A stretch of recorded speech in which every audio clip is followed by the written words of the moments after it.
Verano de 1947.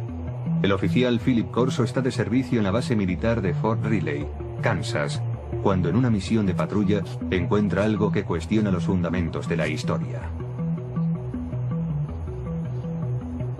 Corso era militar de carrera, un oficial muy respetado en los servicios de inteligencia, con capacidad de decisión en caso de guerra. Pero juró que en un edificio abandonado dentro de un cajón de embalaje se guardaba el cuerpo de un ser de otro planeta. Corso publicaría esta y otras revelaciones en un libro llamado El día después de Roswell, que se convertiría en un bestseller tras su publicación en 1997. 5 coroneles acudieron a una sesión de firma de libros y confirmaron que todo lo que mi padre había escrito era correcto. Corso murió en 1998. Pero los datos que reveló en su libro siguen suscitando polémica. A continuación, trataremos de analizar su carrera militar y sus sorprendentes declaraciones acerca de los ovnis.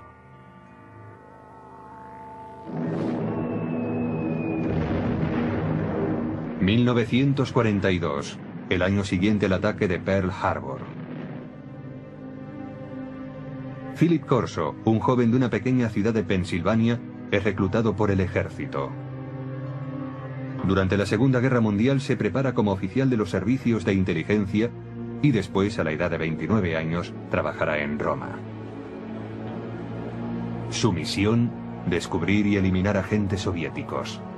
Cuando el ejército de los Estados Unidos ocupó Roma, lo que quería era que el gobierno de la posguerra fuese un gobierno amigo, no un gobierno comunista. Corso desempeñaba una labor de responsabilidad. Se le consideraba un hombre con futuro. En abril de 1947, Corso vuelve a los Estados Unidos para seguir su preparación en el servicio de inteligencia del ejército en Fort Riley. 3 meses más tarde, en julio de 1947, llega la noche en que, según declara, tiene lugar el hallazgo que tanto le impresionó. Corso tiene 32 años y es el oficial de guardia aquella noche. La seguridad de la base está bajo su responsabilidad. Esa noche, Fort Riley bulle de actividad. Han llegado a la base de Kansas 5 camiones con los restos del misterioso accidente de una aeronave en Roswell, Nuevo México.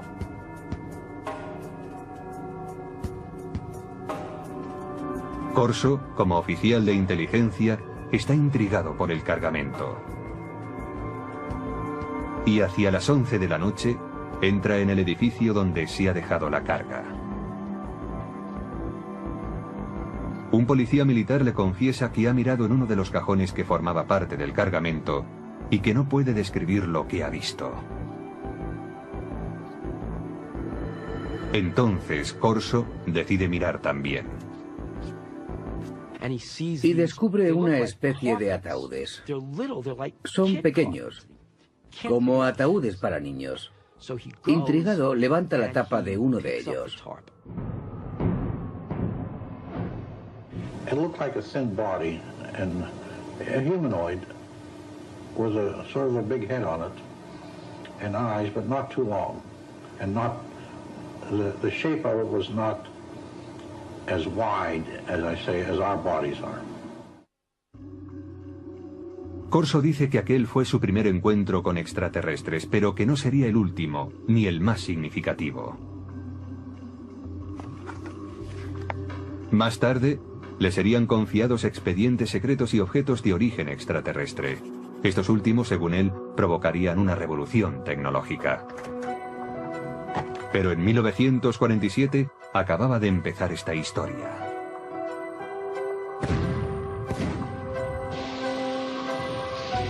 La Guerra de Corea, iniciada en 1950, abre un paréntesis en las reflexiones de Philip Corso sobre seres extraterrestres.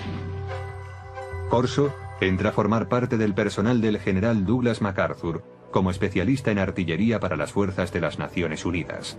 Tras el armisticio de 1953 se queda en Asia como oficial de inteligencia. Se ocupará de la repatriación de prisioneros estadounidenses y aliados. Llegué a conocer a Philip Corso porque se encargó de la liberación de prisioneros de guerra en el lejano Oriente, a las órdenes de MacArthur, y más tarde fue oficial de proyectos especiales en el Consejo de Seguridad Nacional, trabajando para Eisenhower en la Casa Blanca. Según su expediente militar, Corso es ascendido al rango de teniente coronel en julio de 1953. Según afirmó, fue asesor personal del presidente Dwight Eisenhower, al que informó de la creciente infiltración del KGB en la CIA.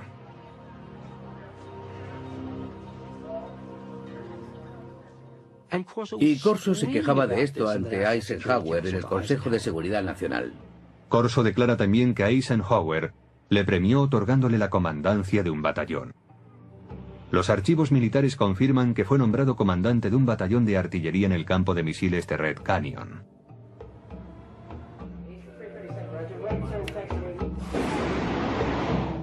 En octubre de aquel año, Corso está al mando de un batallón en Alemania Occidental, donde desarrolla nuevas estrategias de tiro para ataques nucleares.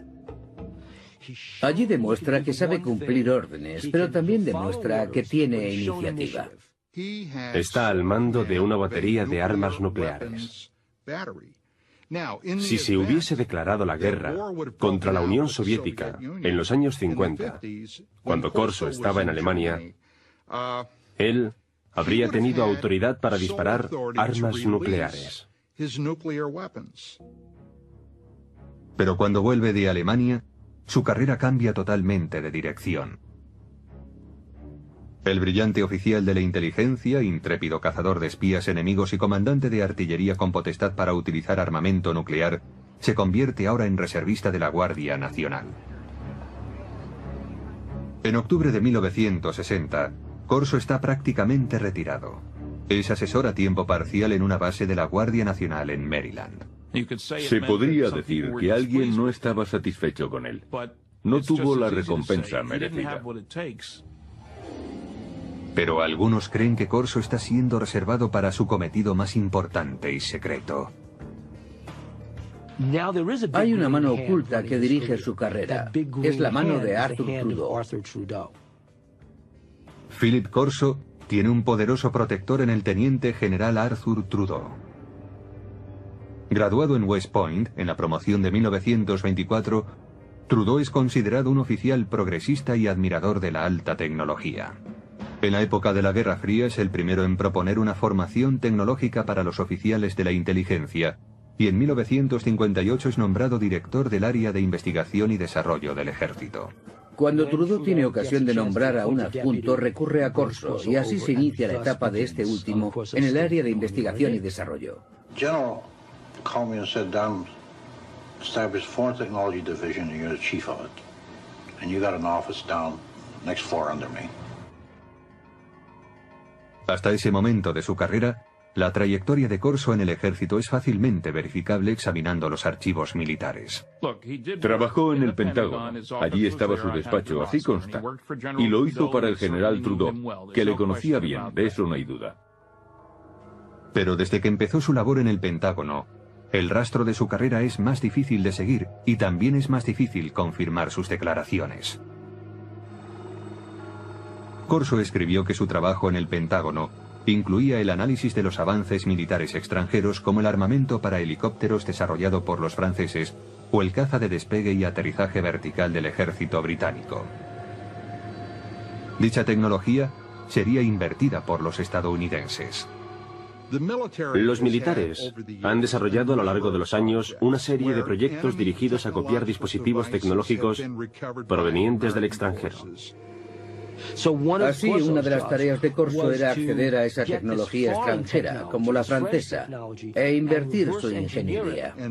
Si se descubría algo bueno, era incluido en los planes tecnológicos propios. Invertir la tecnología enemiga resultó algo habitual en la época de la Guerra Fría. Los soviéticos utilizaron los aviones Sabor capturados de los norteamericanos para invertir su tecnología, y los Estados Unidos utilizaron los MiG capturados para invertir la ingeniería soviética. La tarea de Corso implicaba estudiar la tecnología extranjera, pero su trabajo cambiaría pronto.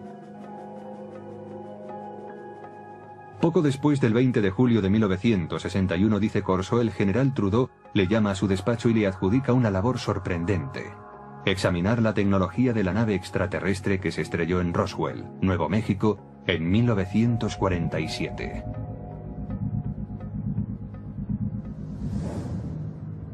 Trudeau envió un archivador al despacho de Corso. Según este, el archivador guardaba pruebas de diferentes visitas de extraterrestres a la Tierra, así como de su tecnología que afirmaba sería utilizada para desarrollar la nuestra.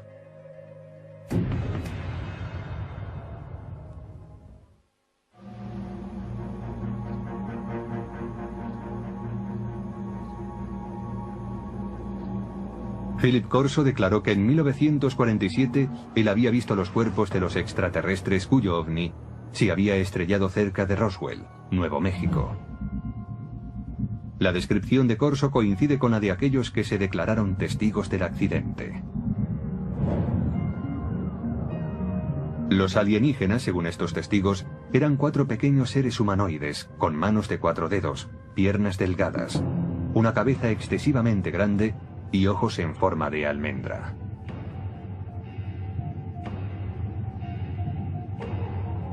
Dichas descripciones aparecen supuestamente en los documentos clasificados por los investigadores del gobierno. Hasta el día de hoy, dichos documentos no han sido autentificados.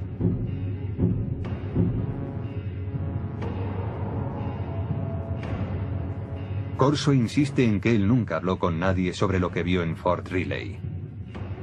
Pero en el verano de 1961, el entonces teniente coronel de 46 años es destinado a un proyecto del Pentágono que le obligará a recordar esa experiencia. Fue nombrado jefe de investigación y desarrollo del ejército, con oficina en el Pentágono. Una vez más, tenía un puesto de gran responsabilidad. Su meta, que la potencia militar de los Estados Unidos aventajara en decenas de años a la de los demás países.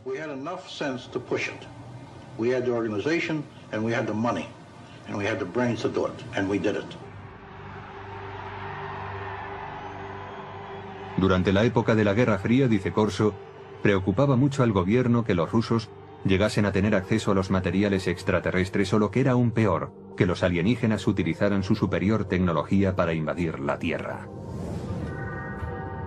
Según Corso, un armario archivador contiene los extraordinarios utensilios hallados en Roswell.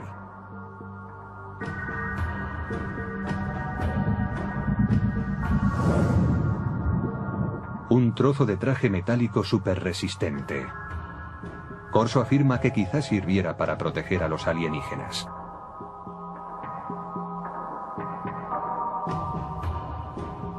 Un tubo que parece lanzar una potente luz roja. El teniente coronel piensa que podría ser un instrumento quirúrgico o un arma. Una corona para la cabeza que, según los informes militares, podría haberse usado para transmitir pensamientos o para guiar la nave espacial. Circuitos impresos en miniatura, posiblemente un microcircuito prefabricado.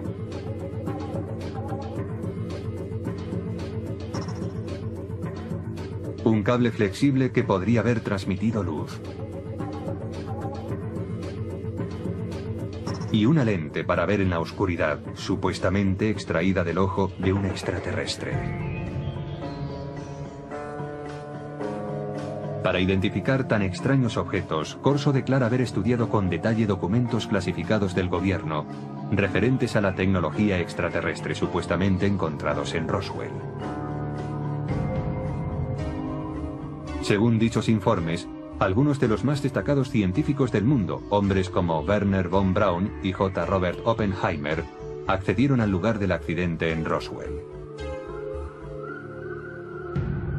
Corso dice que el teniente general Trudeau le autorizó a confeccionar la lista de hombres que incluiría en su equipo. You will put on that team anybody that you want. Engineers, scientists, even I told the Germans. Told them I'll take a couple of Germans too, in addition to the US scientists. Basándose en la cuidadosa lectura de los informes Roswell, Corso declara haber desarrollado su propia teoría sobre cómo podría funcionar la nave extraterrestre. Lo que decía Corso era que la nave no era un platillo volante. No vino volando, sino que lo hizo saltando en el tiempo. Decía que eso era todo lo que sabía, que había una especie de onda alrededor de la nave, que hacía suponer que se trataba no de una nave espacial, sino de una máquina del tiempo. Y la razón es que para recorrer tan enormes distancias, tenía que abandonar lo que nosotros conocemos en física como un continuum espacio-tiempo, desprenderse de eso y aparecer repentinamente en otro lugar. En las notas personales de Corso hay dibujos que detallan sus conceptos.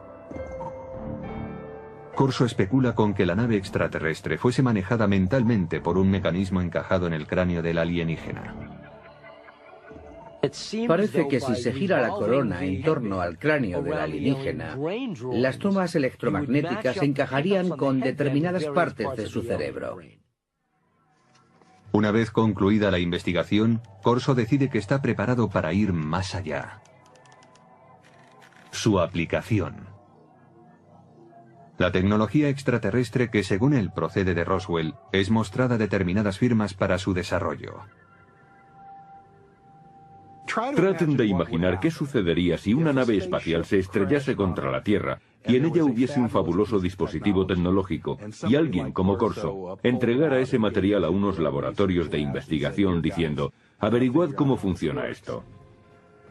El resultado, sostiene Corso, fue el replanteamiento de todos los avances tecnológicos producidos hasta entonces.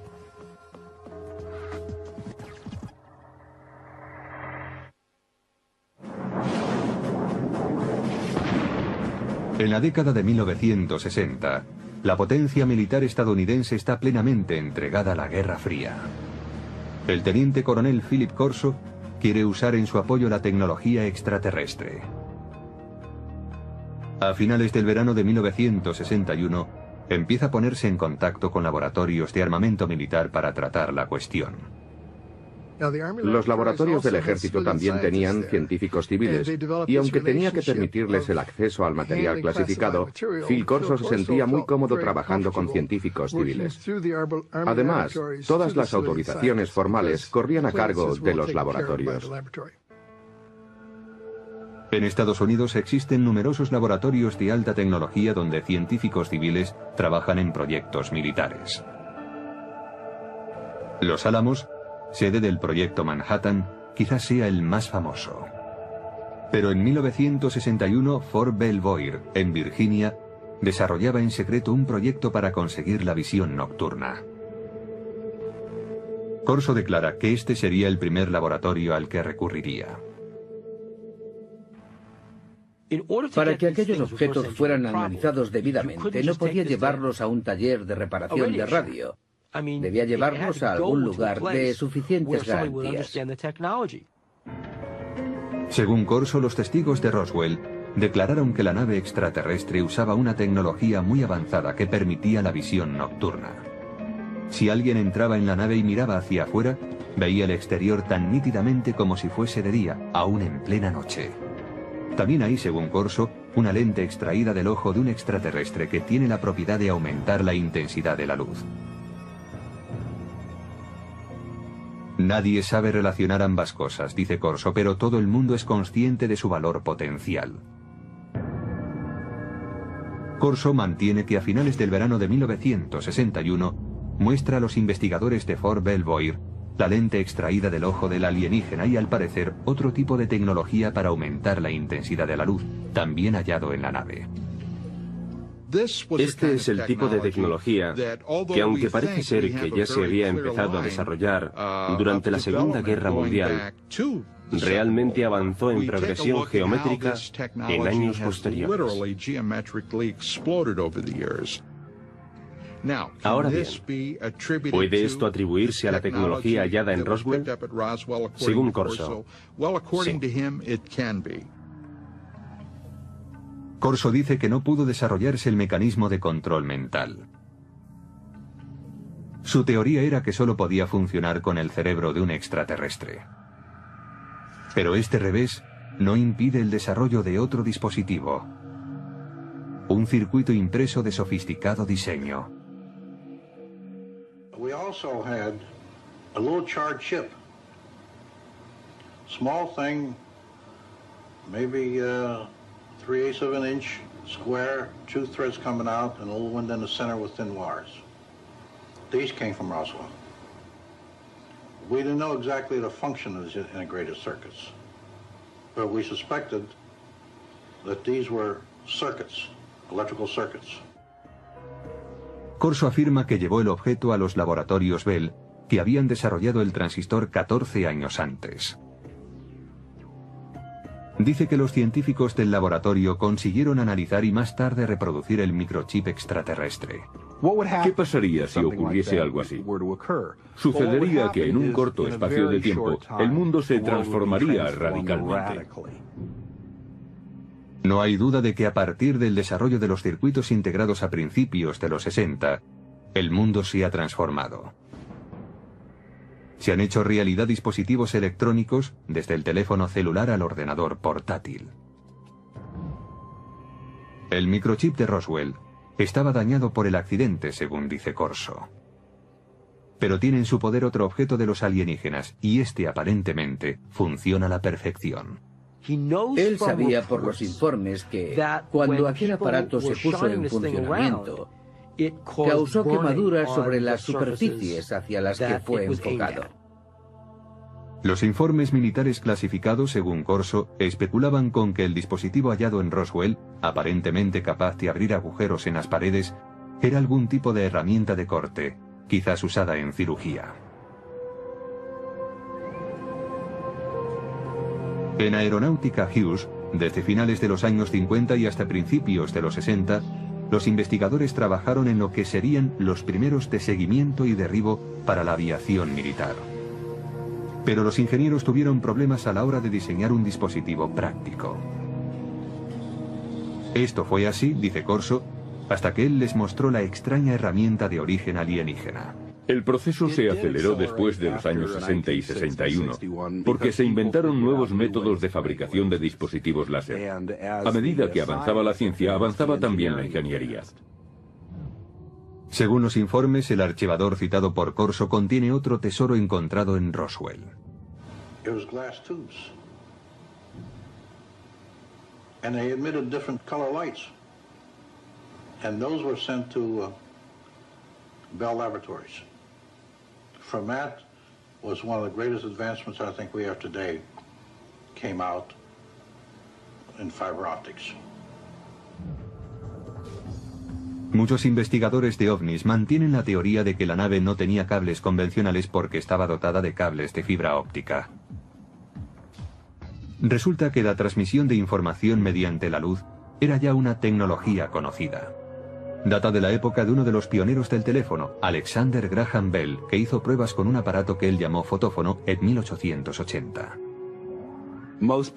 Casi nadie ha oído hablar de él, pero muchos científicos de la época creían que el fotófono era un invento mucho más meritorio que el teléfono.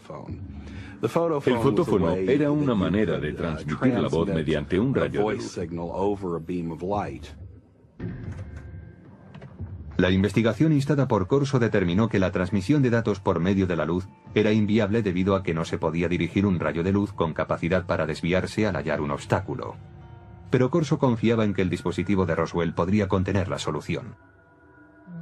Estudiaron aquella fibra de vidrio y vieron que la luz podía desviarse, es decir, podía trazar curvas. Llegaron a la conclusión de que aquello se debía al revestimiento del cable. Aquella era la clave para hacer funcionar la fibra óptica. Aunque el uso de la fibra óptica no se generalizó hasta los años 70, los investigadores de ovnis creen que el revestimiento del dispositivo extraterrestre, una capa externa que cubría la fibra conductora, es lo que posibilitó el avance de la fibra óptica en nuestro planeta. Corso también examina algunas fibras muy resistentes que, según los informes militares, proceden de los trajes de los alienígenas. The first thing of the fabric that amazed me was a thread that I couldn't cut with a razor blade. Just a thread. Corso ofrece en su libro una teoría referente a las fibras que componían el tejido de los trajes alienígenas. El cuerpo de los extraterrestres, posiblemente de materia más vulnerable, estaba protegido por la gran resistencia de un tejido que, en cierto modo, formaba un escudo. Y según Corso, no se vestían con él, sino que lo tejían a su alrededor. Es decir, lo hilaban como un capullo de seda.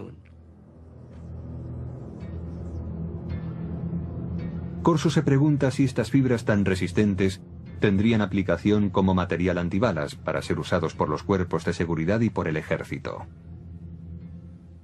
Corso asegura que el ejército intentó llevarlo a la Universidad de Colorado para tratar de fabricar dicho material. A mediados de la década de los 60 hubo grandes avances en cuanto a tejidos resistentes. Usaban la tecnología de los polímeros, el tipo de moléculas que, decía Corso, estaban presentes en el tejido extraterrestre. En 1965 se inventa el Kevlar, un tejido que se usaría en chalecos antibala. Una prueba más, según Corso, del impacto de la tecnología extraterrestre.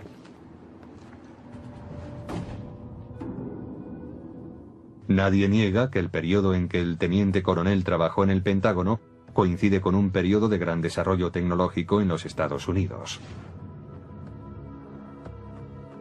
Los defensores de Corso dicen que la tecnología alienígena tuvo mucho que ver, pero otros ven las cosas de un modo diferente.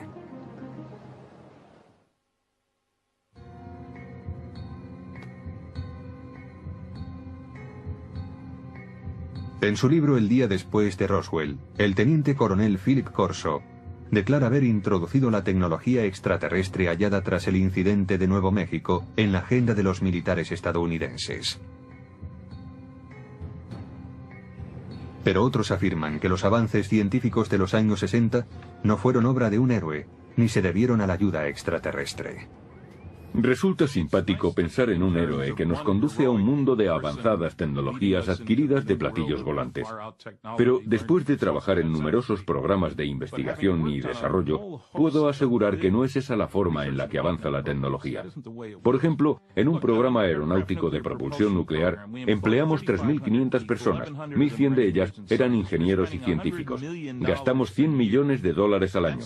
Esa es la clase de trabajo que se hace para desarrollar una nueva tecnología.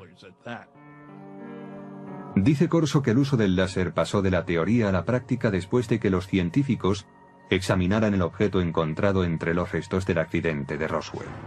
Pero para los historiadores, eso es ciencia ficción.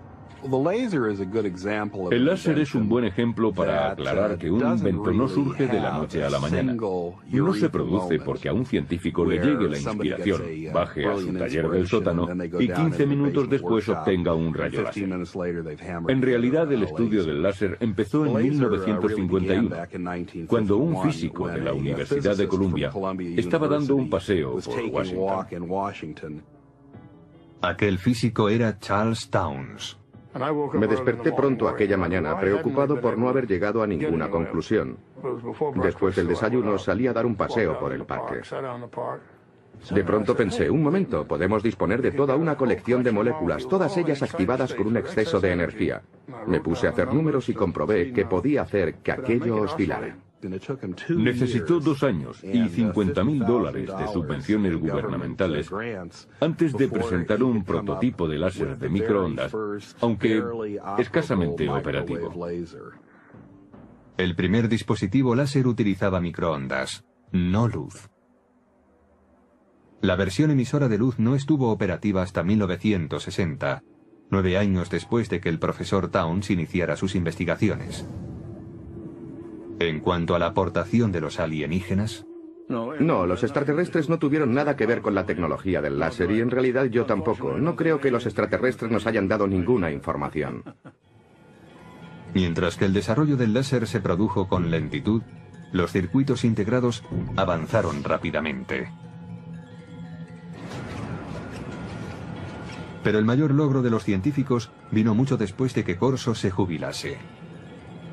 El verdadero avance tuvo lugar en 1971, cuando un hombre llamado Tim Hoff introdujo un microprocesador en una pieza de silicona, una computadora en un chip. Lo que sucede básicamente en un circuito integrado es que controlamos el flujo de electrones, o en ciertos casos, la ausencia de electrones. Ted Hove, conocido como el arquitecto del microprocesador, empezó a trabajar con circuitos integrados en 1968. Hove refuta la declaración de Corso según la cual un chip alienígena hallado tras el accidente de Roswell hizo posible una versión terrestre. En un accidente, se puede suponer que se han producido daños, y estos daños pueden hacer aún más difícil el análisis de un objeto. Incluso cuando se dispone del objeto, se necesita un contexto. Quien haya visto este objeto en aquellos días, sin un contexto en el que enmarcarlo, en otras palabras, sin saber para qué servía, tendría incluso menos posibilidades de entenderlo. Hove dice además que para reproducir un circuito integrado, como Corso dice que se hizo en 1961, habría sido necesario un microscopio electrónico de exploración, el cual no se inventó hasta 1966. Incluso si se observan hoy en día estos objetos, su resolución es tal que los microscopios ópticos ordinarios no podrían apreciarla. Haría falta algo más sofisticado. No creo que en aquel tiempo nadie hubiese podido imaginar qué cosa era aquella. Philip Corso dice también que el cable de fibra óptica extraterrestre inspiró a los científicos. Pero los científicos no apoyan su afirmación, porque la fibra óptica requirió una confluencia de tecnologías que fueron apareciendo a lo largo de décadas. La idea empezó a ser realmente interesante en 1965, cuando el láser ya estaba disponible. Alguien supuso entonces que se podía dar un uso comercial a la fibra óptica. Y así, poco después, el proyecto fue abordado por un trío de inventores en Corning. Consiguieron por fin fabricar fibra óptica en 1970. La luz de un láser mejoraba la fuerza de la señal. El equipo de investigadores de Corning Glass creó una forma de sílice fundido. Este purísimo material de vidrio era capaz de transportar 65.000 veces más información que el hilo de cobre. La fibra óptica ya era algo interesante desde el punto de vista comercial, 10 años después de que Corso proclamara haber acelerado la tecnología. Ese fue el verdadero logro de Don Deck, Peter Schultz y Bob Maurer. Encontrar esa forma tan innovadora de fabricar vidrio. Corso declaró también que su secreto había inspirado un salto cuántico en la tecnología de la imagen. Pero los expertos afirman que la tecnología para convertir la noche en día también llevaba décadas desarrollándose. El proceso fue evolucionando paulatinamente. Había empezado allá por 1940, cuando se suministraron a los ejércitos aliados, en la Guerra del Pacífico, pantallas de radar con intensificación de imagen. El primer dispositivo de visión nocturna empleaba la formación de imágenes térmicas. Desarrollado por los alemanes durante la Segunda Guerra Mundial, convertía energía calorífica en un espectro visible usando una luz infrarroja y un receptor. Más tarde, a principios de los 60, William Spicer, un investigador del Departamento de Defensa, creó un mecanismo para la intensificación de la imagen. Los científicos de Fort Belvoir se basaron en sus trabajos. La intensificación de imagen no requiere luz adicional. Funciona como un receptor de radio para ondas lumínicas, amplificando la luz existente.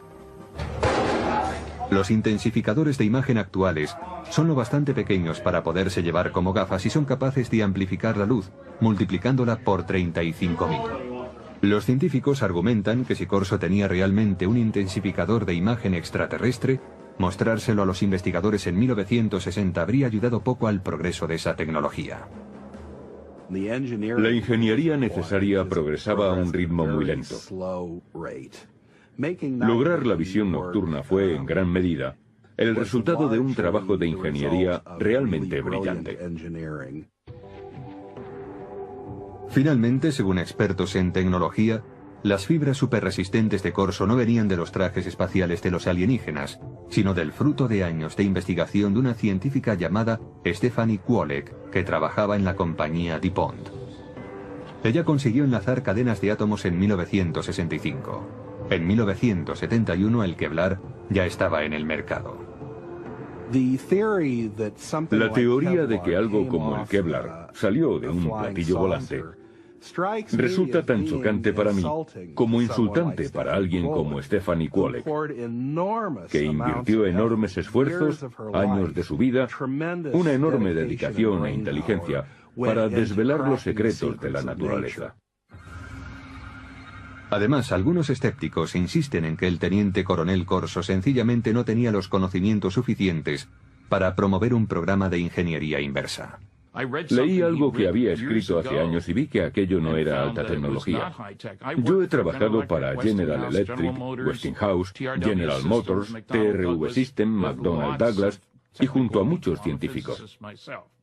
Yo mismo soy físico y no vi nada en los escritos de Corso que indicara que tenía los conocimientos, el talento, la formación para manejar un material como aquel y llevarlo a la industria.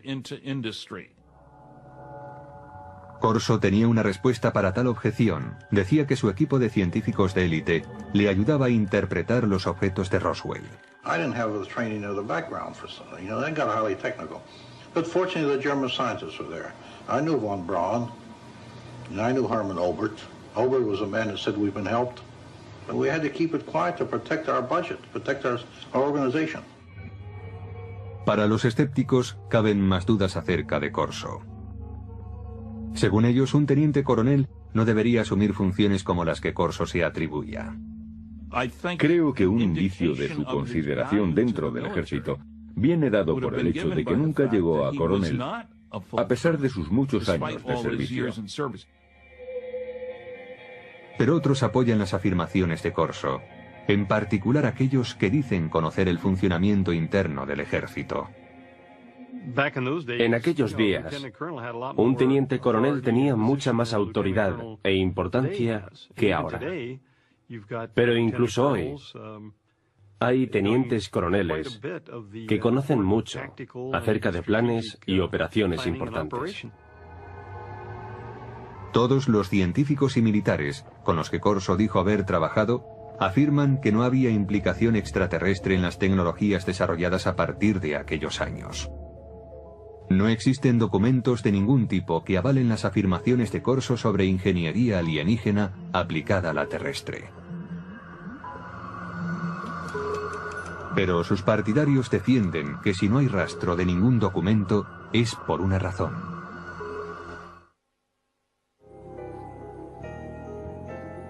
Quienes creen que una nave extraterrestre se estrelló cerca de Roswell coinciden en una cosa: el gobierno ocultó sistemáticamente la verdad. El gobierno de los Estados Unidos y otros gobiernos del mundo han ocultado pruebas para dar este asunto por concluido, pretendiendo así acabar con el misterio. Philip Corso alega que él también debía mantener en secreto su programa de ingeniería inversa.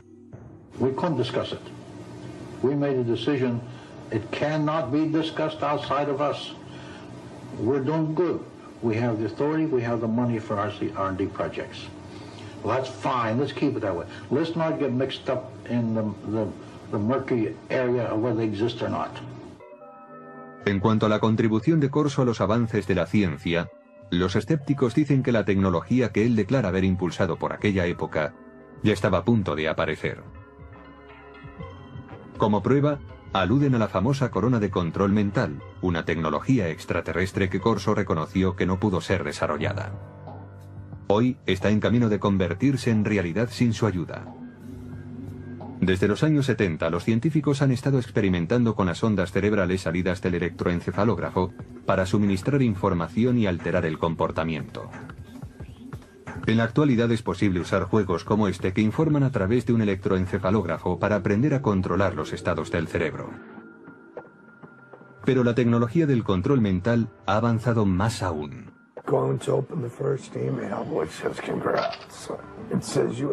En 2004, la FDA autorizó a los investigadores para experimentar con unos diminutos implantes cerebrales, diseñados para que las personas discapacitadas pudiesen controlar un ordenador con su pensamiento.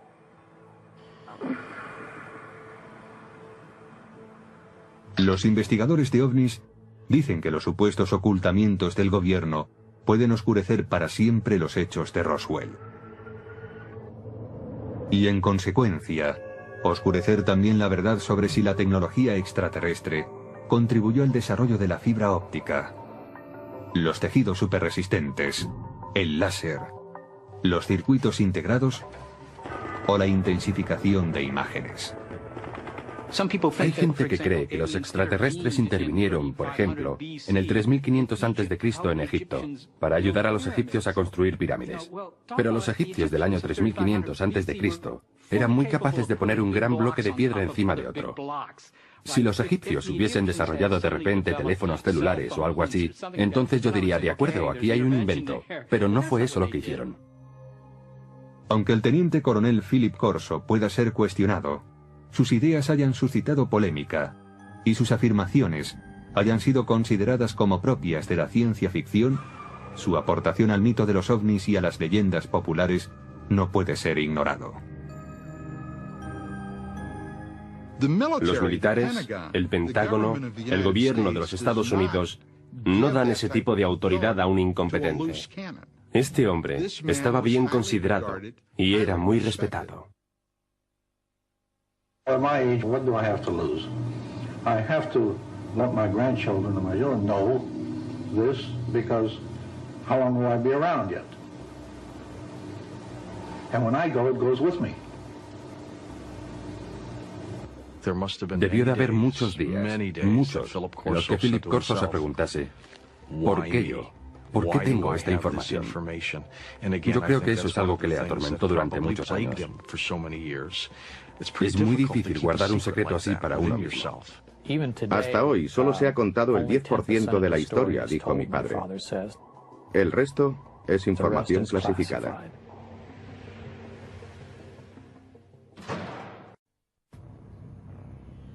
Julio de 1947, Roswell, Nuevo México.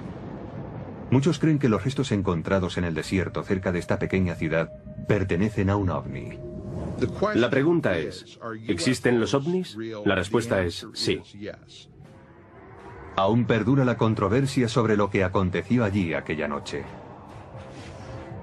Un exoficial de inteligencia del ejército de los Estados Unidos ha contribuido a la polémica.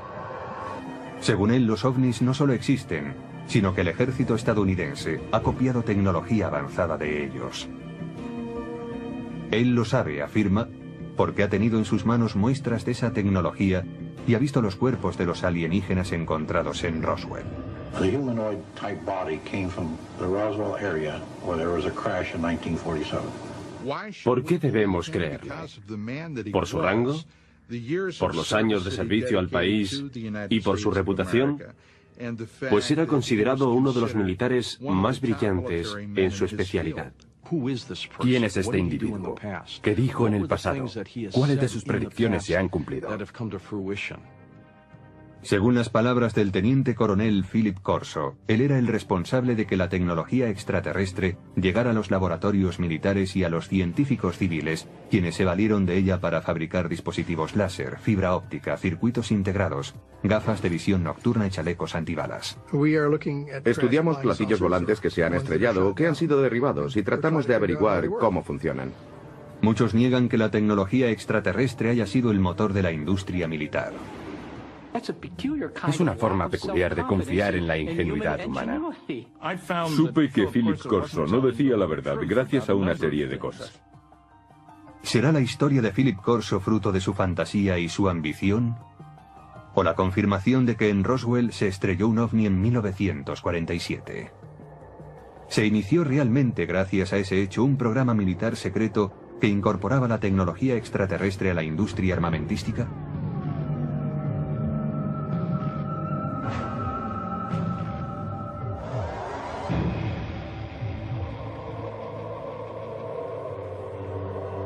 El día después de Roswell.